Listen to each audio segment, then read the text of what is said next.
Hi everyone, it's Jonathan from Ars Technica, and today we're here with this, Aston Martin's DB11.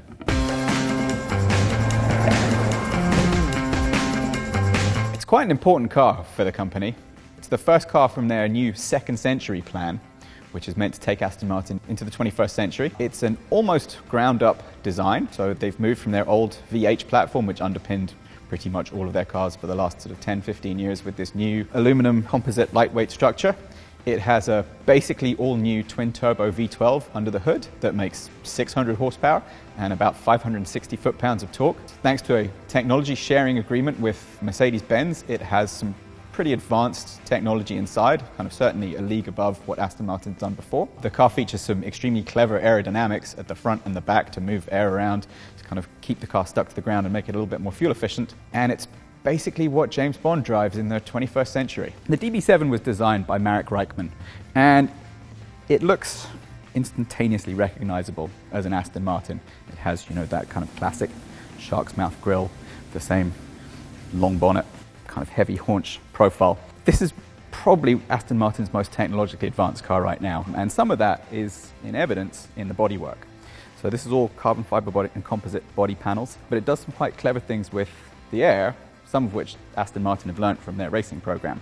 So at the front, you'll see there's quite a large front splitter there, which obviously controls the air down low. And they've done some interesting things with airflow. So they have these gills just behind the front wheels that basically suck air out from underneath the body and route it around the side, which is very important for front downforce. And then at the rear, they have what Aston Martin calls its aeroblade, so there's actually a gap. So the air gets sucked up through here and then gets channeled down basically underneath the back of the car, and then gets routed up through this little vent at the back, which is a sort of a hidden spoiler, again, that helps push the car down low onto the ground. So it's not just a pretty shape, it's also a functional one too. Under the hood, pretty much everything is all new as well. This car uses 5.2 litre twin-turbo V12, which Aston Martin built almost for the ground up from this car. It doesn't use direct injection, so it's still regular kind of port injection. Aston Martin say they're unsure where gasoline particulate filters are going to go, which is why they left that technology off. But otherwise, it's still quite clever. It's twin-scroll turbochargers. It does cylinder deactivation so that half of the engine can shut down for better fuel economy on long runs. It makes 600 horsepower, 561 foot-pounds of torque.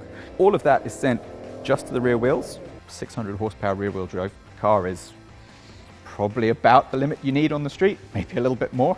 It uses torque vectoring through the brakes, so like an electronic limited slip differential, where when you go into a turn, instead of having a traditional mechanical limited slip diff, the car will brake one of the wheels on the inside, the wheel on the inside of the turn to help it rotate.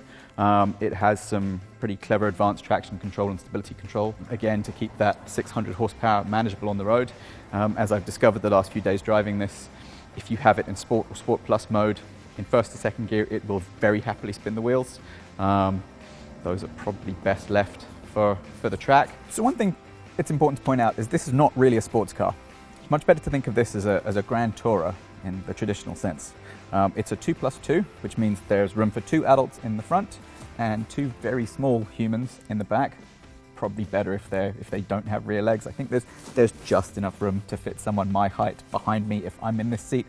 Anyone who's about 6 foot would not take kindly to being shoved in the back there. It's an Aston Martin, which means it's all hand-built. There's all this lovely hand-stitched leather. There's beautiful craftsmanship on display. I think some of that contributes to the car's weight. Despite all the advanced construction, it's still a pretty heavy car at 4,200 pounds. Again, you can see that Aston Martin has really joined the 21st century. So traditional gauges and dials are out. There's a TFT screen. Great steering wheel. Very good view out the front. The A-pillars aren't too thick. View out the back is also really rather good. It's the advantage of having the engine up front as opposed to a mid-engine car. Something I do find kind of slightly irritating, the start button is here on the center, but it's also where they put the buttons for the transmission. So this uses an 8-speed ZF automatic. And if you want to put it in drive, you don't just select the paddle. First, you have to actually remember to press D first, and if you want to get into reverse, the same. That can be a little confusing from time to time. But there's not a huge amount of storage space on the inside of the car. I haven't been able to find, there may be a glove box here, but if there is, it eludes me. We have a little cubby here that's motorized that you can keep your phone in, where you can plug your phone into the infotainment system.